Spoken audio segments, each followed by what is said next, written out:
vous recommande la boutique La Londoloise, c'est Judith Londolé. Si vous voulez être classe, chic, être habillé, être admiré. Parole de Mopao Mokonzi.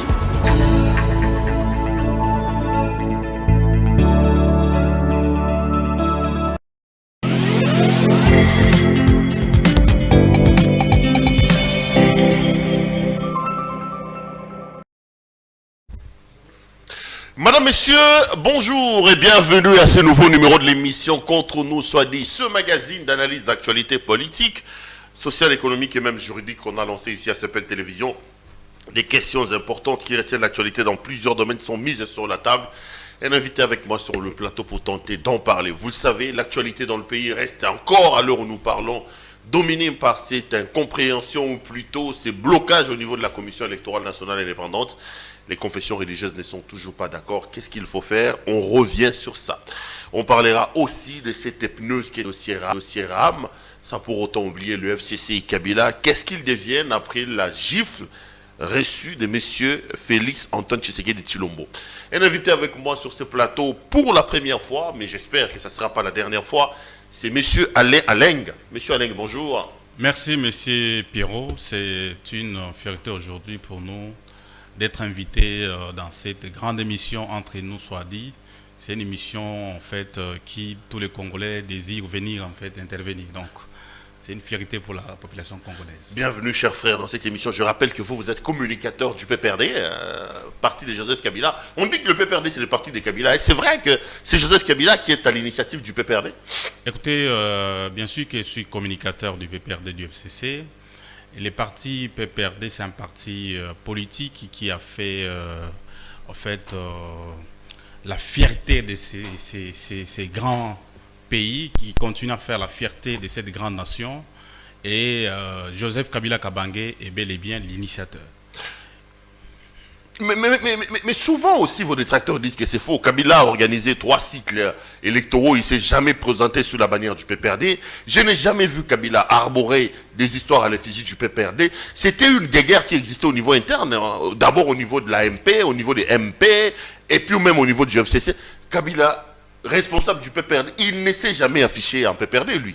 Non mais écoutez, Joseph Kabila, quand même, c'est un fin politique. Ça, il faut le reconnaître. Et à chaque mot, il vient avec des stratégies qu'il faut pour essayer un peu de donner à la population ce qu'il faut. Et donc, quand nous sommes partis de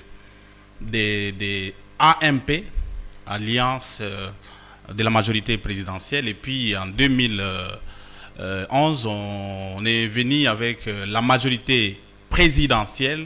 Il y avait plusieurs partis politiques qui les réclamaient en tant qu'autorité morale. Mais par les partis politiques sont partis les PPRD, c'est lui qui en est l'initiateur, c'est lui le président national, n'est-ce pas, de ces grands partis aujourd'hui de l'opposition, et donc personne ne peut les contester. Ça, c'est une évidence. Comment se porte le parti alors?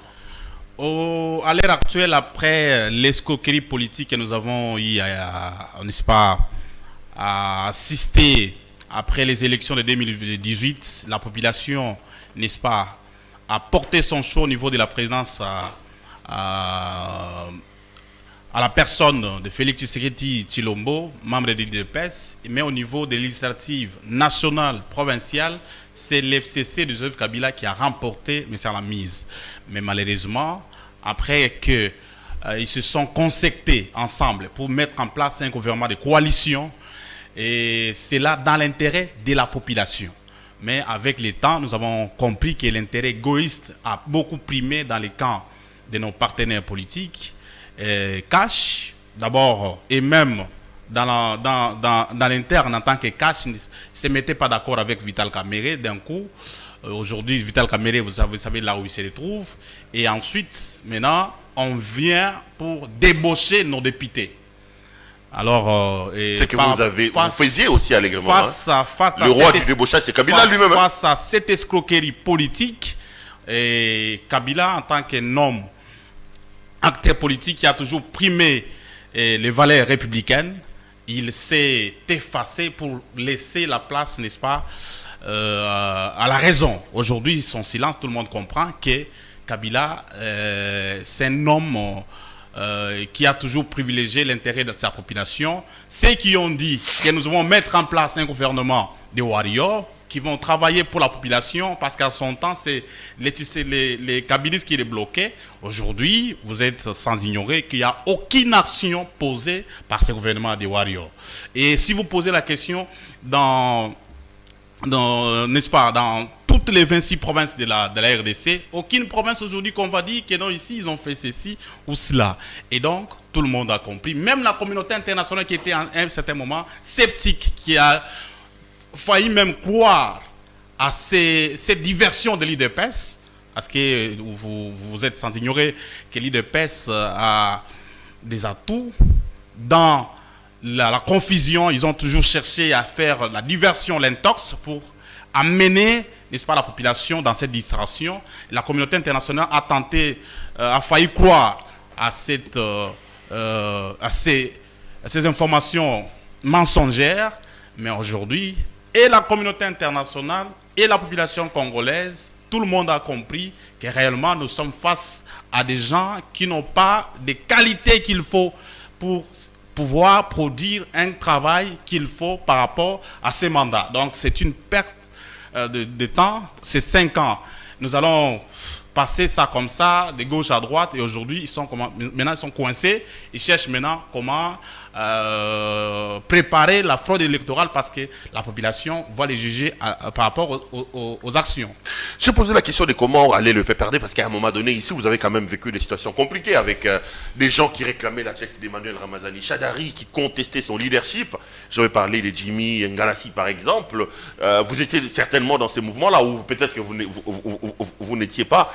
Mais finalement, est-ce que ce n'est pas la preuve d'une certaine léthargie de la manière dont Kabila a géré le pays? Des mouvements s'élèvent, ils perdent les élections. On ne vient pas organiser des assises pour se poser des questions de ce qui s'est passé. On laisse Shadari contre l'avis de certains cadres et de certains membres du parti. Vous dites que le PPRD va bien, mais nous qui vous regardons de l'extérieur, on a l'impression que ça va un peu mal quand même. Hein? Écoutez, en républicain, Kabila, c'est un homme qui a toujours laissé les temps au temps. Et moi, je ne suis pas en fait mieux placé pour venir à la place publique parler de la cuisine interne de mon parti politique. C'est vous qui l'avez amené. Les Jimmy Ngalassi ont amené l'affaire devant la place publique. Hein. Mais écoutez, ils ont fait des conférences, des marches, j'étais là moi-même. Bon, ça c'est la jeunesse. Moi, je ne vais pas entrer dans ça. Vous pensez que c'était une erreur de faire ce qu'ils ont fait? Écoutez, j'ai dit que je ne suis pas là pour parce que quand vous dites que la jeunesse, c'est une manière de dire qu'ils ont été un peu immatures. Écoutez, venir ici à la place publique, venir étaler les choses de la maison. Écoutez, moi je suis chrétien, j'ai écrit les messages de William Branham. Et ce prophète nous a toujours conseillé que lorsqu'il y a un problème entre chrétiens, il faut les gérer derrière la maison. Et ce n'est pas, n'est-ce pas, sur la rue qu'il faut venir ici parler des choses du parti. Et pour dire qui a tort ou qui a raison. Donc ça, ce n'est pas mon rôle à moi.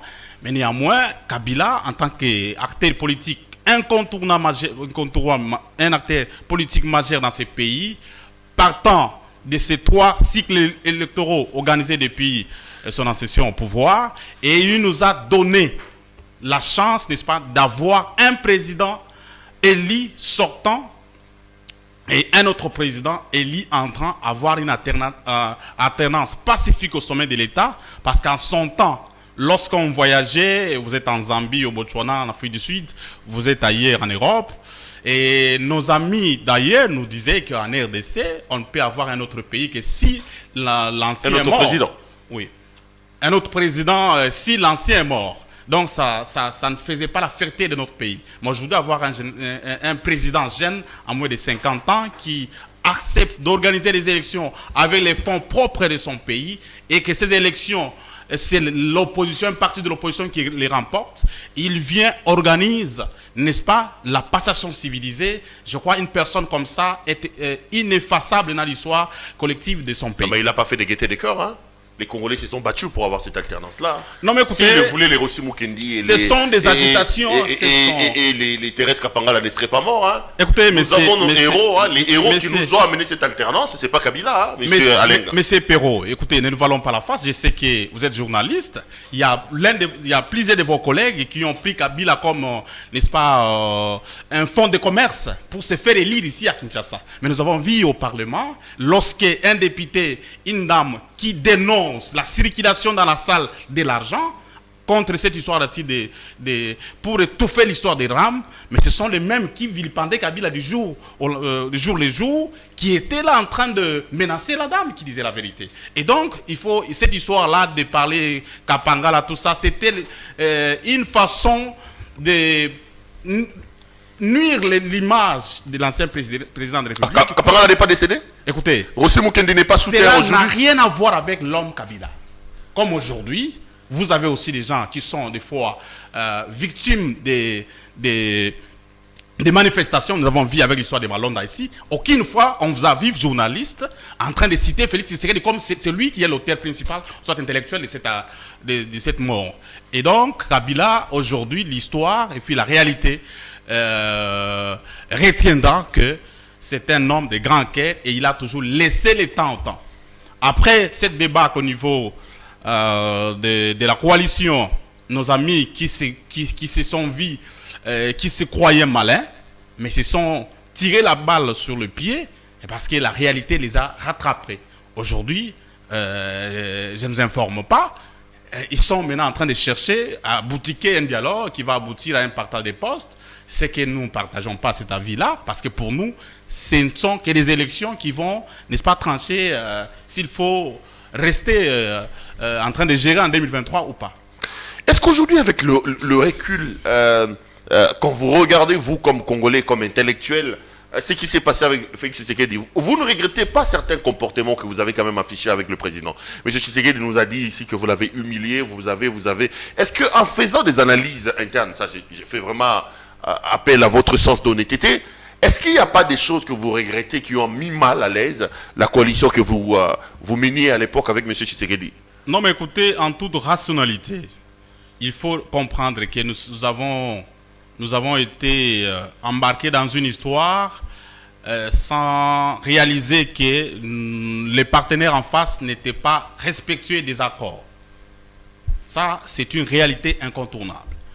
Nous sortions des élections, avant les élections d'ailleurs, nos amis de l'opposition vont se réunir en Genval.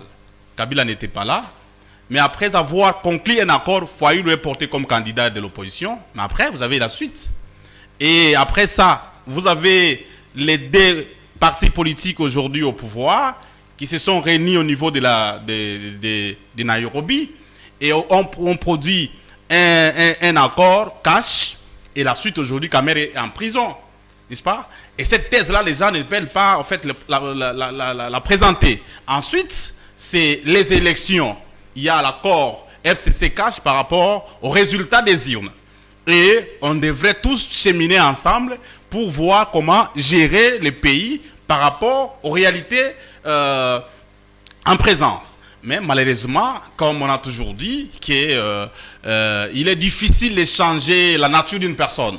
Et la suite est que nos amis, comme ils sont versatiles, comme ils sont irrespectueux des engagements, et ils ont monté les enchères contre Joseph Kabila. La suite aujourd'hui est qu'ils ont un gouvernement en place. Non, mais vous l'aurez quand même voulu, ce qui vous arrive, hein, par de votre comportement. C'est ça ma question. Pas forcément. Quand vous avez Tambou Mwamba qui faisait le manque du respect du président, son cheval de bataille, quand vous aviez une présidente de l'Assemblée nationale, Janine Mabunda, qui pouvait s'élever et menacer le président de destitution, des choses quand même que Tshisekedi a supportées, avec vous comme allié, Kabila ne l'aurait jamais supporté, soyons honnêtes. Ça, c'est vous qui le dites. Kabila est la personne la plus vilipendée en Afrique. Et même par le monde. Vous n'allez pas nous dire ici que lorsque vous êtes face à des personnes qui n'ont pas la culture de respect des textes, la composition des juges au niveau de la Cour constitutionnelle, n'est-ce pas? Tout le monde était d'accord qu'il y a eu violation, n'est-ce pas, des textes. Et lorsqu'on vient auprès du chef, on montre toutes ces choses-là. Vous dites que non, vous n'êtes pas en fait à mesure de pouvoir respecter les chefs. Non, écoutez, la loi, tout le monde doit la respecter. Etienne Tshisekedi disait que tous les Congolais sont égaux devant les lois de la République. Et vous n'allez pas dire que ces lois-là sont seulement taillées sur mesure pour que d'autres Congolais les respectent. Et une partie, comme ils sont des UDPS ou soit sont des Tshisekidistes, doivent marcher sur ces lois-là. Et lorsque nos amis et nos aînés du FCC, lorsqu'ils ont remarqué qu'il y a une volonté manifeste de violation de cette constitution, et ils ont tiré la sonnette d'alarme, et vous n'allez pas les reprocher d'avoir éclairé ou soit reproché dans les chefs des partenaires cette volonté de nuire, de marcher sur les textes. Nous avons vu, lorsque Kabila était au pouvoir, et combien nos amis de l'opposition aujourd'hui au pouvoir étaient en train de chanter nuit au jour en parlant des respects de la Constitution. Mais qu'est-ce qu'ils ont fait avec cette Constitution aujourd'hui? Alors, je ne peux pas aujourd'hui, moi, penser que c'est par rapport au comportement de certains individus du FCC, bien que l'œuvre humaine est perfectible, et qu'il y a eu la rupture du FCC cash. Écoutez, il y avait, en dehors de la structure gouvernementale, il y a ce qu'on appelait les COSAC, n'est-ce pas? Une structure qui devrait gérer les différends pendant notre marche. Et qu'est-ce qu'ils ont fait de tout ça? À un certain moment, nous nous sommes dit, avec notre autorité morale, qu'il fallait le laisser. Parce qu'apparemment, c'est comme si c'est nous qui bloquons. Il faut les laisser qu'ils aillent. Parce qu'en fait, c'est notre pays. Si c'est à travers eux que ce pays va se développer, tant mieux. Mais les résultats aujourd'hui, où sommes-nous maintenant?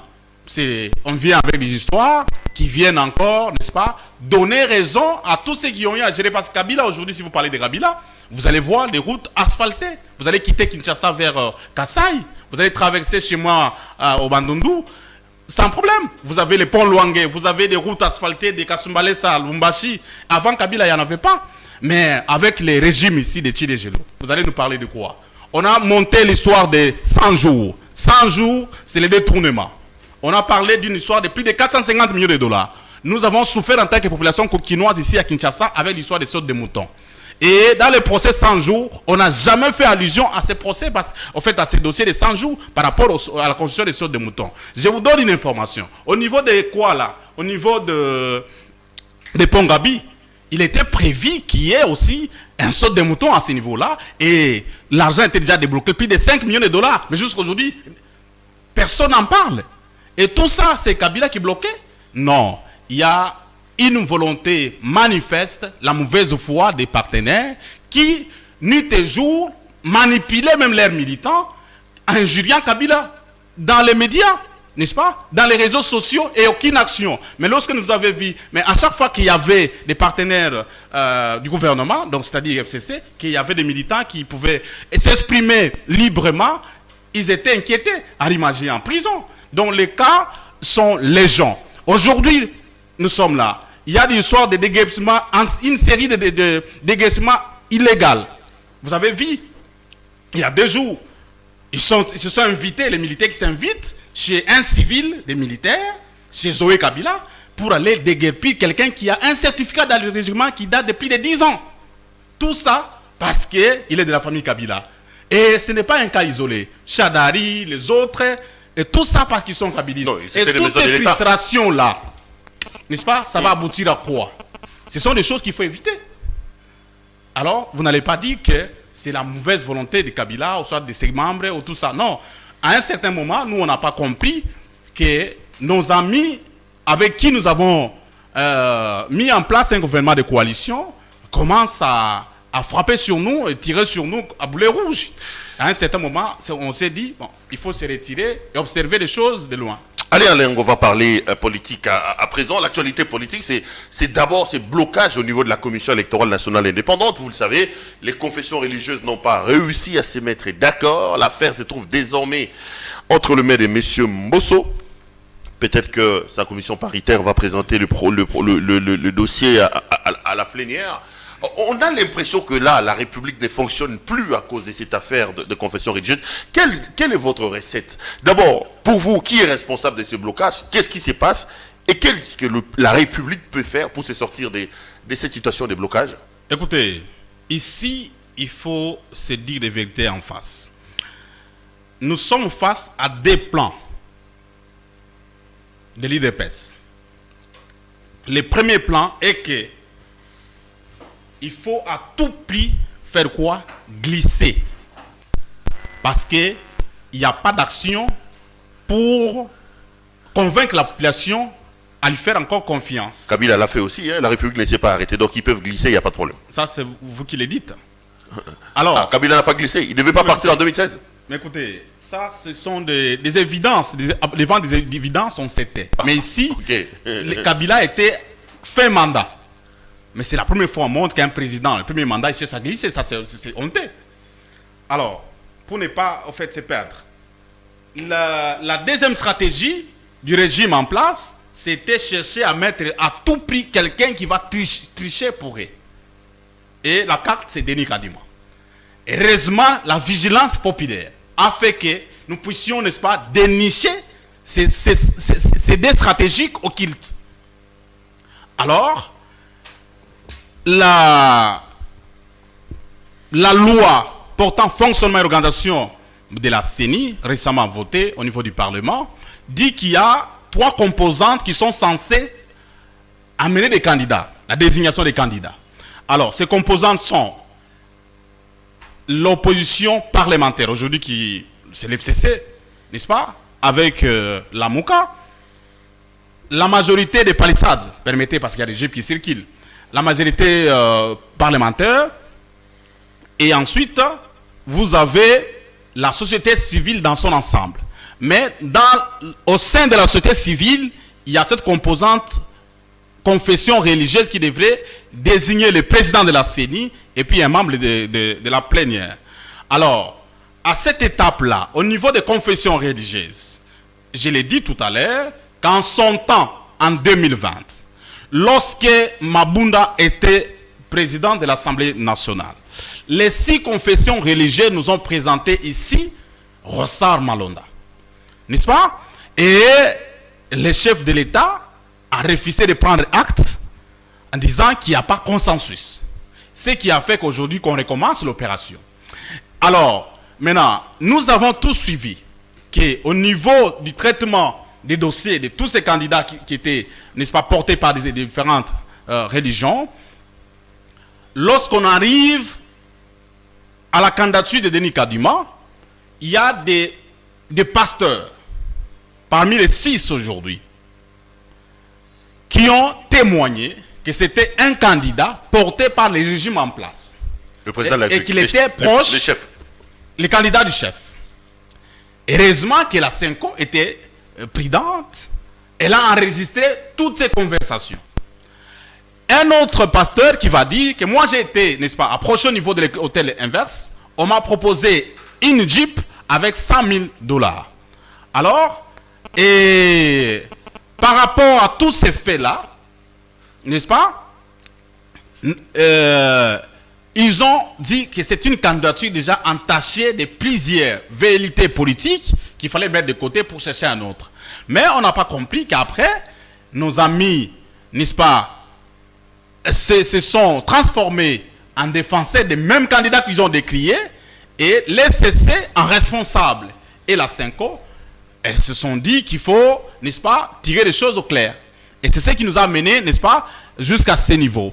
Mais, en son temps, nous, FCC, nous avons dit qu'il faut accompagner ces processus électoraux pour qu'en 2023, et qu'il y ait des élections transparentes, que les chances soient partagées à toutes les parties prenantes. Mais on a constaté que la composante confession religieuse qui devrait nous amener les candidats en chef ne s'entendait pas. Entre eux, il y avait déjà divergence de vie. À ce moment-là, l'FCC s'est retiré de l'affaire pour dire que non, on ne peut parler de la commission paritaire que lorsque les candidats sont déjà en amont désignés.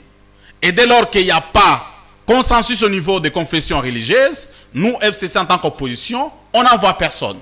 Notre ami du Parlement, n'est-ce pas, de Palissade, a cherché à faire un forcing avec une approche comparative disant que non, l'IDPS en 2006 n'avait pas participé, mais si l'FCC, oubliant que aujourd'hui, c'est toute l'opposition qui parle le même langage. Et ils étaient dans une logique de débauchage. Pour eux, ils devraient se mettre quelque part avec les complices pour commencer à appeler. Et ils ont tenté de faire ça. Aujourd'hui, il faut féliciter tous les fidèles kabylistes parlementaires qui ont dénoncé ça. Ils avaient été contactés, bien sûr, mais ils ont refusé, n'est-ce pas, cette fois-ci, de pouvoir composer, parce qu'il y avait même des propositions, tu seras au niveau du bureau, tu seras ceci, cela, et nos amis ont refusé. Il faut quand même reconnaître ça, et ce qui a fait que la tentative de mettre en place une commission paritaire cavalière par les bureaux Mbosso a échoué. Et c'est ce qui a fait qu'aujourd'hui, les choses sont tirées en longueur, on donne des délais régulièrement, et la suite est qu'aujourd'hui, la CENCO a fixé l'opinion que ce candidat est un candidat porté par les membres du gouvernement, et nous ne pouvons jamais cautionner ça, et donc nous sommes bloqués à ce niveau-là. Nous, maintenant, en tant qu'opposition, nous disons qu'il faut convoquer, n'est-ce pas, un forum d'échange entre acteurs politiques, n'est-ce pas, pour qu'ensemble on puisse voir comment trouver un consensus, même par rapport à la composition de ces bureaux, et pour que les élections de 2023 soient des élections qui seront acceptées, que les résultats soient acceptés par tout le monde. C'est-à-dire, pour vous, la recette, c'est quoi? Pour vous, le problème, c'est M. Tshisekedi et sa majorité qui tentent de contrôler l'affaire, et puis la recette, vous dites quoi? Que le président rabatte les cartes, qu'on revienne à zéro, comme ça s'est passé à l'époque de Ronsard Malonda? Écoutez, mais il n'y a pas match. Ici, nous sommes face à une jurisprudence. En son temps, Ronsard Malonda porté par 6 confessions religieuses. Nos amis de l'IDPS ont fait tuer nos compatriotes ici. Les députés, il y a même des députés qui ont été lynchés par les militants de l'IDPS. Tout ça parce qu'on cherchait le consensus. Non, mais Ronsard Malonda, on dit de lui que c'était un candidat frauduleux parce que l'église Kimangiste dit ne l'avoir jamais envoyé. Non, ça, ce sont des D'ailleurs, le révérend Elébé a été renvoyé parce que l'église Kimangiste n'a pas porté. C'était une sorte de, voilà, ils ont pris une voie sinueuse pour arriver. Et vous êtes sûr ici que M. Kadima qui loge en Afrique du Sud a été déjà dans une église Kimangiste? Ça, ce sont des choses boutiques de toutes pièces. Écoutez, et puis à part ça, il y a aussi les tollés. Il y a eu la clameur publique avec la population qui est descendue dans la rue pour dire non à Ronsard Malonda. Le contexte et le déroulement des événements ne sont pas à comparer quand même. Hein. Écoutez, il ne faut pas qu'on pense que la population est dupe pour commencer à la manipuler. Les choses sont claires comme l'eau de la source dans un vin clair. Aujourd'hui, la population congolaise, dans son ensemble, a rejeté cette candidature de Denis Kadima parce que c'est un candidat proche de l'IDPS. Et tout le monde sait comment Dodo Kamba, en tant que pasteur, a été imposé dans la thèse, dans la composante église de réveil, en évinçant Soni Kafuta. Soni Kafuta dit quoi? Qu'il a été approché par les conseillers du chef et on a proposé $50,000. Après, on impose quelqu'un qui a des affinités avec les chefs de l'État. Tout ça, ça démontre clairement que la population est aujourd'hui mature, qu'on ne peut plus la manipuler. Deuxième chose, nous avons suivi tout ça ici, qu'il y a une communication au niveau des États-Unis. Non, la charge revient à l'Assemblée nationale. Écoutez, la loi est claire. Notre ami Mbosso de l'Assemblée nationale n'a aucune prérogative pour, n'est-ce pas, désigner qui que ce soit qui va diriger la CENI. La responsabilité qu'incombe cette chambre des palissades, c'est d'entériner après désignation. Après que les composantes ont désigné, et que c'est à ce moment-là qu'on va instituer ce qu'on appelle la commission paritaire, c'est-à-dire que 10 députés de l'opposition et 10 de la majorité parlementaire pour maintenant examiner les différents candidats. Et donc, dès lors qu'il n'y a pas consensus autour de la désignation, les bureaux de l'Assemblée nationale n'ont aucune compétence de pouvoir faire quoi que ce soit. Et ça, c'est clair et ça ne passera pas. Comme nous sommes en train de passer cette émission avec vous, il y a nos amis de la Mouka qui sont au niveau de Sainte-Thérèse, qui, aujourd'hui, réclament la même chose. Et nous parlons le même langage. L'FCC a retiré ses membres en disant que personne ne sera envoyé dans cette commission dès lors qu'il n'y a pas, n'est-ce pas, consensus autour de la candidature d'abord de celui qui va gérer la CENI. Alors, je crois qu'à ce niveau-là... Donc la République doit être bloquée, quoi. Parce que là, les confessions religieuses, on leur donne 72 heures, ils ne se mettent pas d'accord. On leur redonne 72 heures, ils ne se mettent pas d'accord. Donc nous, on doit céder aux caprices des églises des réveils et comment ça s'appelle, de l'église catholique et de l'église protestante. La République doit céder aux caprices de ces deux-là. Écoutez, d'abord, il faut d'abord comprendre ici que ceux qui bloquent sont ceux-là dont les preuves avancées par la Cinco sont palpables et tangibles. Comment pouvez-vous comprendre qu'il y a 6 confessions religieuses qui vont se cramponner sur une seule candidature? Ça, tout le monde comprend. Non, mais c'est ça la démocratie, non? La loi de la majorité. Non, pas du tout. Kabila faisait pareil, non? Il pouvait. Même à l'époque de Kabila, les catholiques pourquoi refuser Rossard Malonda? C'est ça le problème. Pourquoi refuser Rossard Malonda? Parce que nous savons que le régime en place aussi a bénéficié du service de Rossard Malonda en tant que technicien. Maintenant, aujourd'hui, on veut dire quoi, que Rossard Malonda est moins congolais que Kadima. Ça ne passe pas. Et donc, nous disons ceci. Nous, aujourd'hui, au niveau du PPRD, au niveau du FCC, nous disons que les bureaux Nanga doivent déjà entamer les préparatifs des élections. Parce que il y a la volonté manifeste de pouvoir, n'est-ce pas, de torpiller des choses pour que nous puissions tomber dans cette histoire de glissement. Étant donné qu'on n'est pas sûr de pouvoir avoir l'assentiment de la population après les élections. Voilà. Allez, un autre dossier qui fait jaser, passez-moi cette expression actuellement, c'est l'affaire RAM. Beaucoup de bruit autour de cette affaire, mais le pouvoir, d'une certaine manière, rétorque. L'affaire RAM, ce n'est pas une affaire de l'Union sacrée. C'est quand même Kabila, sous Mozito et Koyagalo, qui avait signé le premier décret sur RAM. Vous êtes contre, j'ai même vu vos députés quitter l'Assemblée nationale, mais vous refusez de dire à l'opinion que RAM a commencé depuis votre époque, depuis l'époque de Kabila. Non, mais écoutez, à l'époque de Kabila... Et en plus, c'est Ilungaï Lunkamba qui a mis la dernière main de ces décrets RAM. C'est aussi un premier ministre de Kabila. Écoutez, RAM n'a jamais été autorisé par qui que ce soit. Ça, il faut éviter l'amalgame. C'est de la mauvaise foi de ceux qui veulent toujours chercher à cacher leur incompétence à travers les actes des autres personnes.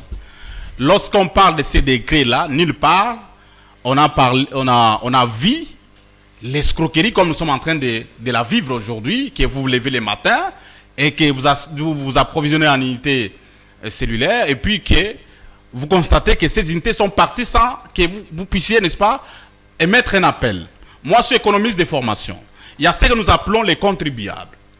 Les contribuables en comptabilité financière, c'est la personne qui supporte la charge d'une taxe. N'est-ce pas? Et il y a ce qu'on appelle aussi les redevables, assujettis. C'est la personne qui est chargée de pouvoir récolter cette taxe-là au nom de l'État. Où l'État charge pour récolter une taxe donnée. Alors, maintenant, nous, en tant que population, pour le cas d'espèce RAM, c'est nous, la population, qui subissons maintenant cette taxe-là. C'est nous qui supportons ça. Au préalable, en matière financière, il faut qu'on soit informé. Que lorsque je travaille dans cette société, et qu'à la fin de mon service, sur les salaires que je vais gagner chaque fin du mois, on va commencer à soutirer 1% ou 3% et qui vont servir à telle cause. Pour la taxe, il faut qu'il y ait une contrepartie. Une taxe. Il faut qu'il y ait une contrepartie. Tu sais que quand je finance mon argent qui est pris par l'État, c'est pour construire une route. C'est ça la contrepartie par rapport à une taxe. Mais l'impôt n'a pas de contrepartie. Alors, même au préalable, il faut que la personne soit informée. Lorsqu'on pose une action financière sur les comptes d'une personne donnée et que cette personne n'est pas informée, ça c'est du vol pire et simple. Il n'y a pas, n'est-ce pas, c'est valer la face. Il faut dire la vérité, que nos amis nous ont volé l'argent. Prenons un peu l'exemple. Nos mamans qui sont dans les Bandundu, je prends juste l'exemple du Bandundu. Nos mamans qui souffrent, qui jusqu'à aujourd'hui, le gouvernement de Wario n'a posé aucune action au Bandundu, n'a posé aucune action au Kassai, n'a posé aucune action dans les Grands Katanga, Grand Équateur, Congo central. Et cette maman-là qui souffre va prendre son petit 1000 francs pour acheter un peu de crédit. D'un coup, après avoir acheté ces crédits-là, c'est RAM qui prend. Et ce moment-là se pose des questions. C'est quoi RAM? Finalement, ce slogan-là stérile, les peuples d'abord, c'était une escroquerie pour chercher encore à prendre encore les paix que la population avait pour, n'est-ce pas, financer, pour amadouer financièrement un petit groupe, Union Sacrée. Et donc, aujourd'hui, nous sommes face à une escroquerie gouvernementale appelée RAM, parce qu'il n'y a aucune loi qui autorise, n'est-ce pas, cette récolte-là. Aucune loi. Il y a d'autres personnes qui ont dit qu'aujourd'hui, parce que, bon, en économie, je sais que l'État ne fonctionne que sur base des taxes et des impôts. Ça, c'est légal. N'est-ce pas? Mais il faut qu'il y ait une base juridique, n'est-ce pas, qui autorise maintenant cette affaire-là. Mais jusqu'à la preuve du contraire, il n'y a aucune loi qui autorise. Il y a nos amis qui ont dit que non, aujourd'hui, parce qu'on a vu que cette affaire de RAM va apporter beaucoup de ressources, en fait, financières au gouvernement, il faut chercher à encadrer avec une loi, tout ça. Non, écoutez, c'est la loi qui précède la taxe. Moi, c'est comme ça qu'on m'a appris à l'université. Ce n'est pas la taxe qui précède la loi. Ici, nous sommes devant des effets probants que nos amis de l'Union Sacrée ont escroqué la population avec cette histoire de RAM. Il faut d'abord commencer par établir les faits, que la personne, n'est-ce pas, qui est auteur de cette escroquerie soit arrêtée, qu'on rembourse d'abord l'argent. Après, s'il faut initier une loi, dans ce sens-là, ça peut être accepté. Et sinon, c'est déplorable. Non, mais quand on dit que ça sert quand même à la gratuité de l'enseignement que Kabila n'a pas réussi à mettre en place, ben, il y a quand même des choses qu'il faut applaudir, non? Écoutez, M. Perrault, je crois qu'il faut être honnête dans la vie. Nous avons été ici tous informés que nos enfants vont étudier gratuitement, bien que nous continuions à payer. Et que c'est l'État qui devrait prendre, n'est-ce pas, en charge les enseignants et tout. Après, c'est un monsieur qui se lève un beau matin, sans aucune loi, qui vous dit que cette histoire des RAM, c'est pour financer, n'est-ce pas, la gratuité de l'enseignement. C'est-à-dire quoi? Que l'enseignant lui-même, qui achète les crédits le matin, et qu'on a soutiré cet argent-là, vous prenez ça pour encore le payer, c'est-à-dire que c'est lui-même qui fait quoi? Qui supporte, n'est-ce pas, la charge de son enseignement. Et ça, c'est une insulte à la population congolaise. C'est une insulte à la population congolaise parce que nous avons tous été informés, en tant qu'intellectuels, que la communauté internationale, par FMI, a financé cette histoire de gratuité d'enseignement à la hauteur de plus de $1 milliard. Après qu'on va apprendre que c'est RAM qui continue à financer, mais par quel mécanisme? Parce que quand vous lisez même dans l'ordonnance portant fixation et attribution des différents ministères, aucune fois on a fait allusion que le pétentique, n'est-ce pas, va récolter l'argent, va gérer ces fonds-là et répartir comme il voudra. Ça, c'est la violation flagrante de la loi parce que par temps de cette loi que je viens à peine d'énoncer, il n'y a que les ministères des Finances qui peut, n'est-ce pas, toucher, affecter les fonds. Et ce n'est pas à qui que ce soit se donner ces luxes-là et pouvoir faire les bêtises que nous sommes en train de constater. Donc, la population doit comprendre que nous sommes face à une escroquerie financière et qu'il faut que la justice soit faite et que les métiers soient traduits en justice. Autre chose à mener comme éclaircissement par rapport à ces dossiers. Notre ami, le ministre, a été invité au Parlement. C'est le Parlement qui est l'autorité budgétaire. Les parlementaires sont mieux informés par rapport au fonctionnement du gouvernement. Aucun député n'a été édifié que ce ministre va instituer cette histoire des taxes.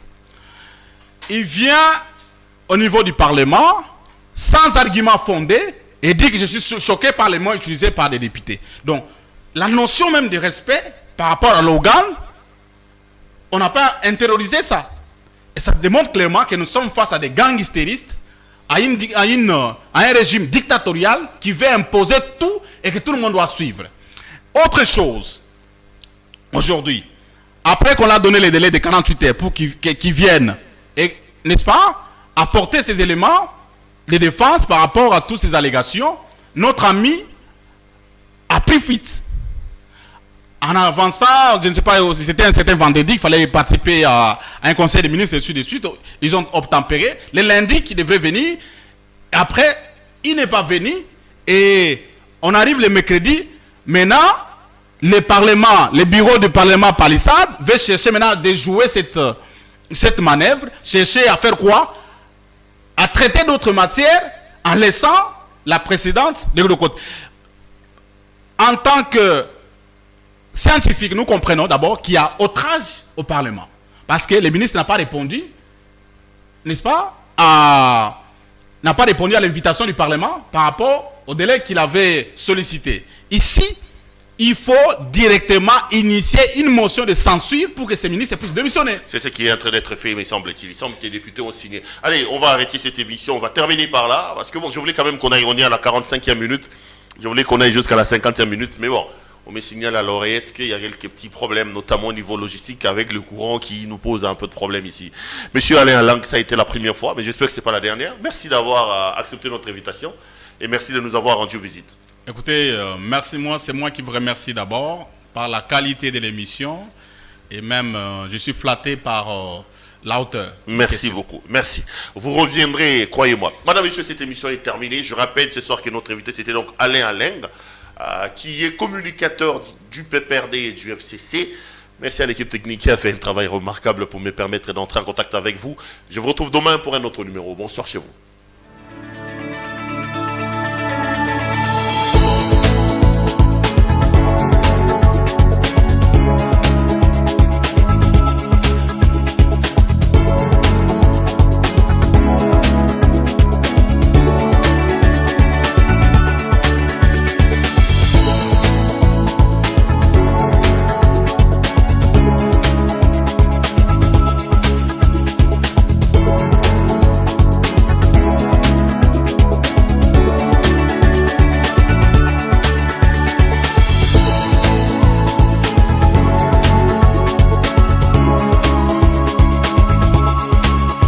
Je vous recommande la boutique La Londoloise, c'est Judith Londolé.